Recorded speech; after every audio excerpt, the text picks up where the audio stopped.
Hello everyone. सो आज हम discuss करने वाले हैं डाइजेस्टिव सिस्टम की रिगार्डिंग। ये डाइजेस्टिव सिस्टम की सेकंड वीडियो है एनिमल फिजियोलॉजी में CSIR नेट से।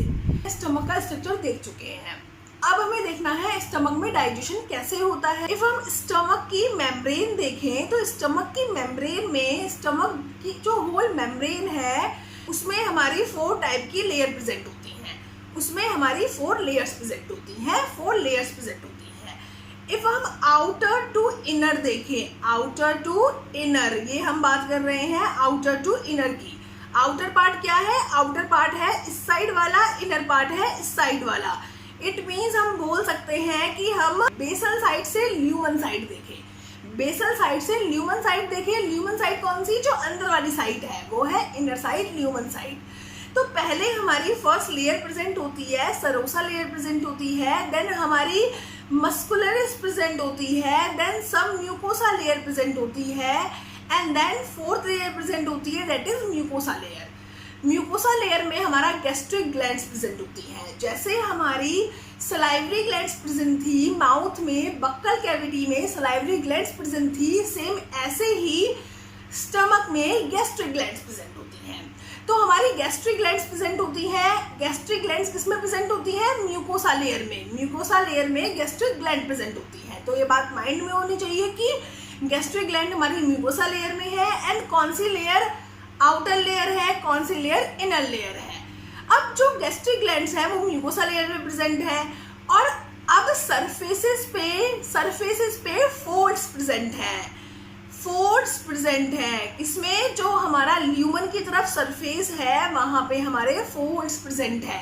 फोल्ड्स प्रेजेंट होने का बेनिफिट क्या है? फोल्ड्स प्रेजेंट होने का बेनिफिट है कि स्टमक के एक छोटे से पार्ट में बहुत सारे फोल्ड्स होंगे। अब फोल्ड्स के यहाँ पे भी सेल्स हैं, यहाँ पे भी सेल्स हैं, यहाँ पे भी सेल्स हैं, यहाँ पे भी सेल्स हैं, यहाँ पे भी सेल्स हैं। तो एक स्मॉल से पार्ट में भी बहुत ज़्यादा अमाउंट ऑफ सेल्स प्रेजेंट होंगी, तो ये बेनिफिट होगा फोल्ड्स का। सो हमारे फोल्ड्स कहाँ प्रेजेंट होते हैं? हमारे फोल्ड्स प्रेजेंट होते हैं म्यूकोसा लेयर में। गैस्ट्रिक ग्लैंड से गैस्ट्रिक सिक्रीशन होता है, गैस्ट्रिक ग्लैंड से गैस्ट्रिक जूस सिक्रीट होता है, एंड गैस्ट्रिक जूस की हेल्प से डाइजेशन होता है स्टमक में। गैस्ट्रिक जूस की हेल्प से डाइजेशन होता है स्टमक में। ये जो हमारे फोल्ड्स हैं, इन फोल्ड्स में हमारी सेल्स प्रेजेंट होती हैं। कौन कौन सी सेल्स प्रेजेंट होती हैं? जी सेल प्रेजेंट होती है, ECL सेल प्रेजेंट होती है, ऑक्जेंटिक सेल प्रेजेंट होती है जिनको हम पैराशियल सेल भी बोलते हैं, चीफ सेल प्रेजेंट होती है, डी सेल प्रेजेंट होती है, गॉबलेट सेल प्रेजेंट होती है। अब ये सेल फंक्शन क्या करती हैं? अब हर एक सेल का अपना एक स्पेसिफिक फंक्शन है, अपने एक स्पेसिफिक एंजाइम का प्रोडक्शन करती है। जी सेल गैस्ट्रिन हार्मोन का प्रोडक्शन करती है, ECL हिस्टामिन का प्रोडक्शन करती है, oxyntic cell HCl and intrinsic factors को रिलीज करती है, chief cell pepsinogen and lipases का फॉर्मेशन करती है, D cell somatostatin, goblet cell mucus का फॉर्मेशन करती है। अब क्या होता है? जैसे ही फूड आता है जी सेल एक्टिवेट हो जाती है। जी सेल एक्टिवेट होती है पैरासिम्पेथेटिक रिस्पॉन्स से एक्टिवेट हो जाती है। पैरासिम्पेथेटिक रिस्पॉन्स क्या होते हैं, सिम्पेथेटिक रिस्पॉन्स क्या होते हैं, ये सब हम नर्वस सिस्टम में पढ़ेंगे, बट स्टिल आपको एक छोटा सा यहाँ पे बता देते हैं।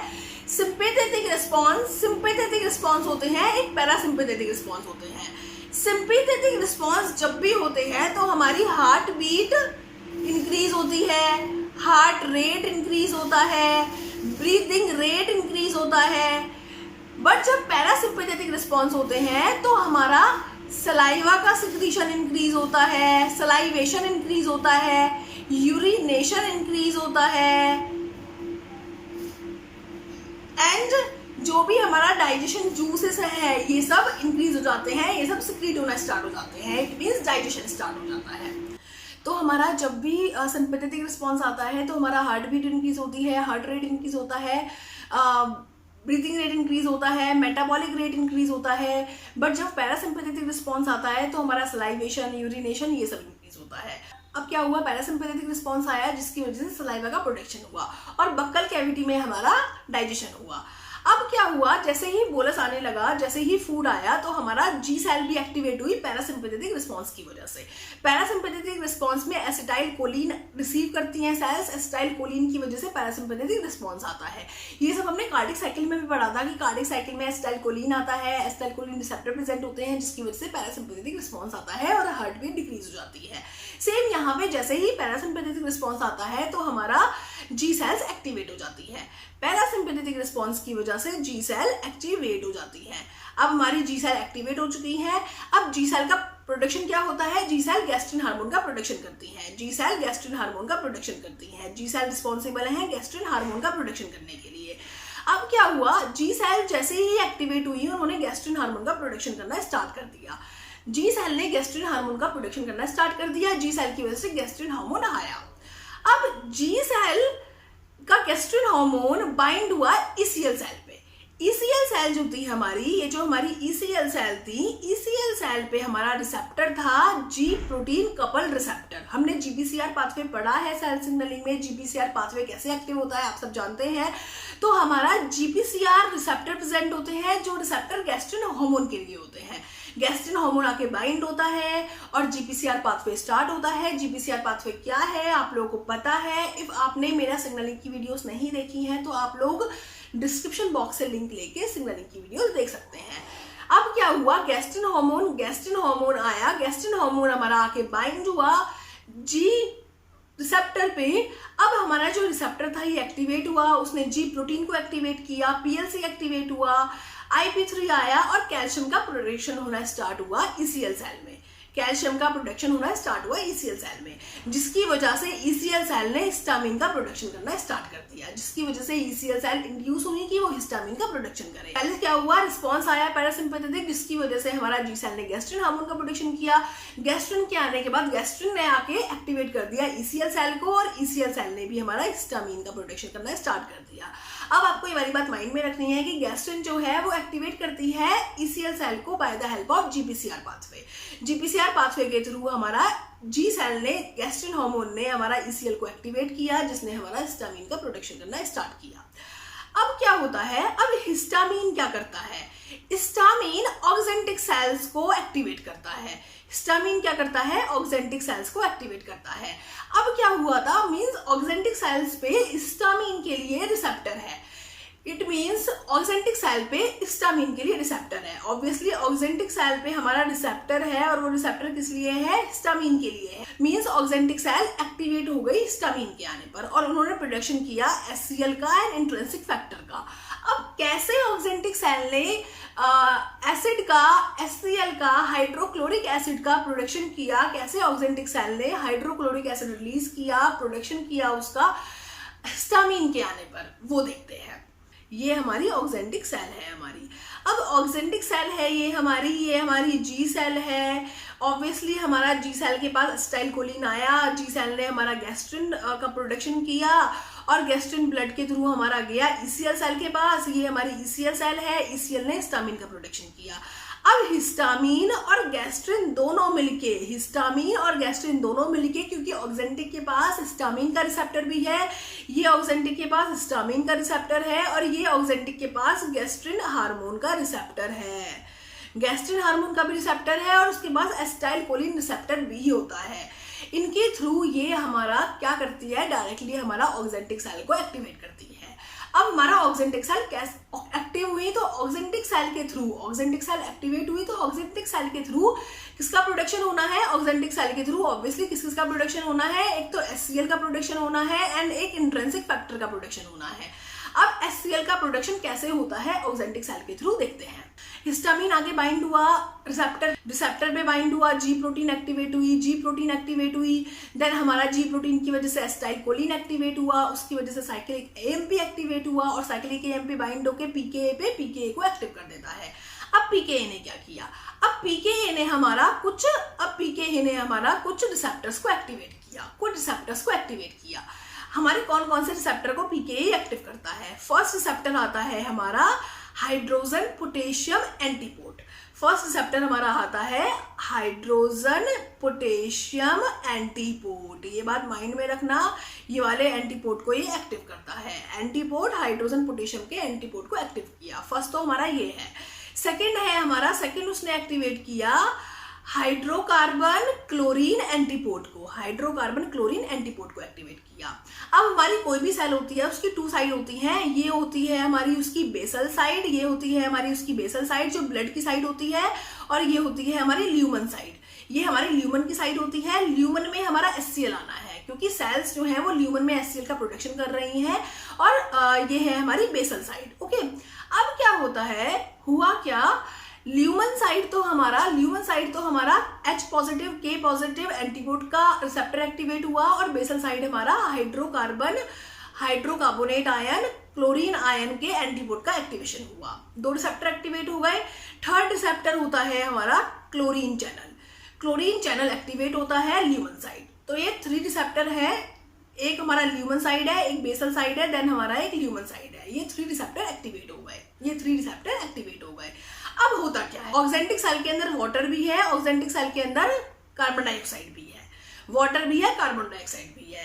Water and carbon dioxide carbonic amylase की हेल्प से H2CO3 का बाइकार्बोनेट का फॉर्मेशन करते हैं। H2CO3 का फॉर्मेशन करते हैं। H2CO3 जो है ब्रेक डाउन हो जाता है, वीक एसिड है, ब्रेक डाउन हो जाएगा। H2CO3 ब्रेक डाउन हो जाता है H पॉजिटिव में और HCO3 नेगेटिव में, हाइड्रोजन आयंस में और बाइकार्बोनेट आयंस में। अब हमें क्या है, HCl के प्रोडक्शन के लिए, हमें HCl के प्रोडक्शन के लिए क्या चाहिए, एक तो हमारा हाइड्रोजन आयन चाहिए और एक हमारा क्लोरीन आयन चाहिए। हाइड्रोजन आयन हमारा यहाँ से आएगा, हाइड्रोजन आयन हमारा बाहर जाएगा हमारा फर्स्ट रिसेप्टर के थ्रू, जो हमारा हाइड्रोजन पोटेशियम एंटीपोड एक्टिवेट हुआ है उसके थ्रू हाइड्रोजन बाहर जाएगा और पोटेशियम अंदर आएगा। ये एक सेकेंडरी एक्टिव ट्रांसपोर्ट है, पोटेशियम अंदर आएगा जब ही हाइड्रोजन बाहर जाएगा। हाइड्रोजन बाहर चला जा चुका है, HCl के लिए एक कंपोनेंट तैयार हो गया है, दैट इज हाइड्रोजन आयंस। अब क्या हुआ, ये जो बाइकार्बोनेट आयन है, बाइकार्बोनेट आयन बाहर जाएंगे, बाइकार्बोनेट आयन बेसल साइड की साइड बाहर जाएंगे, जिसकी वजह से क्लोरीन आयन अंदर आएंगे, क्योंकि ये भी एक टाइप का एंटीपोड है कि हाइड्रोकार्बन बाहर जाएंगे जब भी क्लोरीन अंदर आएंगे।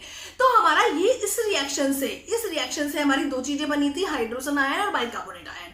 हाइड्रोजन आयन डायरेक्टली हमारी ल्यूमन साइड चले गए और हमारा हाइड्रोजन वहां चला गया। बाइकार्बोनेट आयन ने क्या किया, बाइकार्बोनेट आयन ने हेल्प किया क्लोरीन आयन को लाने में। क्लोरीन आयन सेल के अंदर आए, फिर क्लोरीन आयन थर्ड चैनल के थ्रू, थर्ड रिसेप्टर के थ्रू, थर्ड चैनल के थ्रू, जो क्लोरीन चैनल है उसके थ्रू क्लोरीन आयन बाहर निकल गए, और यहाँ पे अब क्लोरीन भी हो गया, हाइड्रोजन आयन भी हो गया, इन्होंने मिलकर HCl का फॉर्मेशन किया। इस तरीके से ऑक्जेंटिक सेल हाइड्रोक्लोरिक एसिड को फॉर्मेशन करती है, हाइड्रोक्लोरिक एसिड बनाती है। पर एक बार समझते हैं फिर से, हिस्टामिन आया, हिस्टामिन के आने पर G सेल एक्टिवेट हुई, PK एक्टिवेट हुआ, जिन्होंने 3 रिसेप्टर्स को एक्टिवेट किया, antiport hydrogen ion potassium ion, antiport bicarbonate ion chlorine ion, chlorine channel, इन तीनों को एक्टिवेट किया। और इन तीनों को एक्टिवेट करने की वजह से पहले हमारा वाटर एंड कार्बन डाइऑक्साइड ने मिलके हमारा hydrogen ion and bicarbonate ion का प्रोडक्शन किया। Hydrogen ion directly lumen side चला गया और बाइकार्बोनेट आयन ने क्लोरीन को अंदर भेजा, बेसल साइड जाके एंड क्लोरीन चैनल से बाहर निकला, जिसकी वजह से हमारा हाइड्रोजन क्लोरीन दोनों बाहर आ गए और हाइड्रोजन क्लोरीन ने मिलकर हाइड्रोक्लोरिक एसिड बना लिया। तो इस तरीके से ऑक्जेंटिक सेल हाइड्रोक्लोरिक एसिड को फॉर्मेशन करती है। अब आप बोलेंगे कि इतना बड़ा प्रोसेस हुआ एक सिर्फ हाइड्रोक्लोरिक एसिड के फॉर्मेशन के लिए, HCl के फॉर्मेशन के लिए, ऐसा HCl का क्या रोल था, वो अभी हम आगे बात करते हैं कि HCl का क्या रोल था। अब जैसे हमारा हिस्टामिन ने हमारा एक्टिवेट किया था, हिस्टामिन ने, गैस्ट्रिन ने, एसिटाइलकोलिन ने एक्टिवेट किया था ऑक्जेंटिक सेल्स को। अब एक टाइप की सेल्स होती हैं चीफ सेल्स, अभी हमने सेल्स बताई थी कौन कौन सी सेल्स होती हैं हमारी। अब एक टाइप की सेल्स होती हैं चीफ सेल्स, ये चीफ सेल्स को भी एक्टिवेट करते हैं। चीफ सेल हमारी 2 टाइप के एंजाइम्स के लिए रिस्पॉन्सिबल होती हैं, पेप्सिनोजन का फॉर्मेशन करती हैं, गैस्ट्रिक लाइपेज का फॉर्मेशन करती हैं। अब होता क्या है, हमारा पेप्सिनोजन इनएक्टिव फॉर्म में होता है, इनएक्टिव फॉर्म में आता है, उसको एक्टिव करना जरूरी होता है। पेप्सिनोजन की एक्टिव फॉर्म होती है पेप्सिन, पेप्सिनोजन को पेप्सिन में कन्वर्ट करना है, और वो कन्वर्ट किसके थ्रू होगा, हाइड्रोक्लोरिक एसिड के थ्रू होगा। क्योंकि स्टमक में जो हमारा बोलस आया है, हमारा वो बोलस जो है उसका जो pH है वो अराउंड 6.7 है। क्योंकि हमारा बक्कल कैविटी में पीएच जो था वो 6.7 था, वो हमारा अल्कलाइन एनवायरमेंट से आया है, तो इसलिए हमारा इस पे डाइजेशन स्टार्ट नहीं हो सकता। इस पे डाइजेशन पेप्सिनोजन स्टार्ट नहीं कर सकता। पेप्सिनोजन को ऐसा एनवायरमेंट नहीं मिल रहा है जिससे कि वो एक्टिव हो पेप्सिन में और डाइजेशन स्टार्ट करे। तो हमारा यहाँ पे हाइड्रोक्लोरिक एसिड का फॉर्मेशन होता है। हाइड्रोक्लोरिक एसिड पेप्सिन का फॉर्मेशन करती है और पेप्सिन जो है वो एक्टिवेट होता है और पेप्सिन एक्टिवेट हो जाता है। अब पेप्सिन क्या करता है, पेप्सिन खुद और पेप्सिनोजन को एक्टिवेट कर देता है। स्टार्टिंग में जो हमें चाहिए होता है वो हाइड्रोक्लोरिक एसिड चाहिए होता है, एक पेप्सिनोजन को और 2 पेप्सिनोजन को एक्टिवेट करने के लिए, अदरवाइज आगे जाके पेप्सिन अपने ही पेप्सिनोजन को एक्टिवेट कर देता है। बस 2 एंजाइम्स आ गए हैं, एक है हमारे पास पेप्सिन, एक है हमारा गैस्ट्रिक लाइपेज। हमारे पास 2 एंजाइम्स आ गए हैं। अब ये एंजाइम्स कैसे कैसे डाइजेशन करते हैं वो देखते हैं। सो हमने आपको बताया था जब भी डाइजेशन पढ़ेंगे तो ये डाइजेशन 3 कंपोनेंट का पढ़ेंगे, कार्बोहाइड्रेट का, प्रोटीन का, लिपिड का। अब आप बताइए यहाँ पे कार्बोहाइड्रेट का डाइजेशन हो रहा है? लॉजिकली देखा जाए तो यहाँ पे कार्बोहाइड्रेट का डाइजेशन नहीं हो रहा है, क्योंकि कार्बोहाइड्रेट के डाइजेशन के लिए कोई एंजाइम ही नहीं आया है। एंजाइम आए हैं पेप्सिन जो कि प्रोटीन के लिए है और गैस्ट्रिक लाइपेज जो कि हमारा लिपिड्स के लिए है, तो हमारा कार्बोहाइड्रेट के लिए कोई है ही नहीं। बट स्टिल कार्बोहाइड्रेट का डाइजेशन कार्डिक पार्ट में और फंडस पार्ट में होता है। कार्डिक पार्ट और फंडस पार्ट जो है हमारे इनिशियल पार्ट्स हैं। जब तक हमारा HCl का प्रोडक्शन नहीं होता तो हमारा डाइजेशन होता है, अमाइलेज के थ्रू डाइजेशन होता है। जो हमने बक्कल कैविटी में अमाइलेज का फॉर्मेशन पढ़ा था वो हमारा एक्टिव रहता है और हमारा डाइजेशन होता है। तो इफ हमारा पूछा जाए कि न्यू डाइजेशन स्टार्ट हुआ है कार्बोहाइड्रेट का, न्यू डाइजेशन स्टार्ट हुआ है कार्बोहाइड्रेट का, तो नहीं, न्यू डाइजेशन स्टार्ट नहीं होता कार्बोहाइड्रेट का। बट यस, जो हमारा अमाइलेज की वजह से पहले से डाइजेशन चल रहा है वो होता है कार्बोहाइड्रेट का। तो कह सकते हैं इनडायरेक्ट वे में कि कार्बोहाइड्रेट का डाइजेशन होता है। सेकंड आती है प्रोटीन का तो डाइजेशन होता ही है। पेप्सिन जो होता है वो प्रोटीन को कन्वर्ट कर देता है पेप्टोन्स में एंड पेप्टाइड में हमारा कन्वर्ट कर देता है। पेप्टोन्स में एंड पेप्टाइड में कन्वर्ट कर देता है प्रोटीन को। पेप्सिन की हेल्प से प्रोटीन डाइजेस्ट हो जाते हैं पेप्टोन में एंड पेप्टाइड में। ओके, अब ये जो पेप्सिन है हमारा, ये हमारा एक एंडोपेप्टाइडेज है। एंडोपेप्टाइडेज का मतलब ये हमारे अमाइनो एसिड के बिटवीन कट करेगा, टर्मिनल पे कट नहीं करेगा। तो यहाँ पे प्रोटीन का कंप्लीट डाइजेशन नहीं होता, सिर्फ डाइजेशन स्टार्ट होता है। अब लिपिड के लिए क्या है? गैस्ट्रिक लाइपेज है। लिपिड के लिए गैस्ट्रिक लाइपेज सेम होता है जैसे हमारा लिंगुअल लाइपेज था। Gastric lipase as it is same होता है जैसे लिंगुअल लाइपेज था। गैस्ट्रिक लाइपेज भी वैसे ही एक्ट करता है जैसे लिंगुअल लाइपेज एक्ट करता है। कुछ फैटी एसिड को रिमूव कर देता है, फैटी एसिड को रिमूव नहीं भी करता है। जो हमारा सिंपल लिपिड है उसके हमारे सेकंड फैटी एसिड को छोड़ देता है, फर्स्ट और थर्ड को रिमूव कर देता है ईस्टर बॉन्ड को ब्रेक करके। सो ये सेम होता है जैसे हमारा लिंगुअल लाइपेज था। सो यहाँ पे हमारा कार्बोहाइड्रेट का डाइजेशन भी हुआ कुछ एंड प्रोटीन और लिपिड का डाइजेशन भी हुआ। ओके, अब हमारा एक क्वेश्चन आता है जो बहुत वैलिड क्वेश्चन है कि हमारा HCl का प्रोडक्शन हुआ, एसिड का प्रोडक्शन हुआ, तो ये एसिड का प्रोडक्शन हार्म नहीं करता क्या स्टमक को? क्योंकि हमारा 2.5 लीटर पर डे हमारा गैस्ट्रिक ग्लैंड के थ्रू गैस्ट्रिक हार्मोन्स का सिक्रीशन कितना हो रहा है? 2.5 लीटर पर डे हो रहा है। तो इट मीन्स हमारा इतना ज़्यादा HCl का सिक्रीशन भी हो रहा है। तो HCl का सिक्रीशन हो रहा है तो क्या ये हार्म नहीं करता हमारी स्टमक को? स्टमक की लेयर जो है, स्टमक की जो मेम्ब्रेन है उसको हार्म नहीं करता। क्यों नहीं करता देखते हैं। जो हमारी स्टमक की हमारी मेम्ब्रेन है, ये जो हमारी स्टमक की सेल्स हैं, हमारी स्टमक की सेल्स पे हमारी फर्स्ट लेयर प्रेजेंट होती है म्यूकिन की। फर्स्ट लेयर होती है म्यूकिन की जो कि हमारी लुब्रिकेशन प्रोवाइड करती है। सेकेंड हमारी पेप्टाइड लेयर होती है हमारी। थर्ड हमारी बाइकार्बोनेट आयन लेयर होती है। हमारा स्टमक में है तो सही है, बट जैसे ही HCl हमारा सेल्स के पास आता है तो HCl हमारा H पॉजिटिव और क्लोरीन नेगेटिव की फॉर्म में होता है।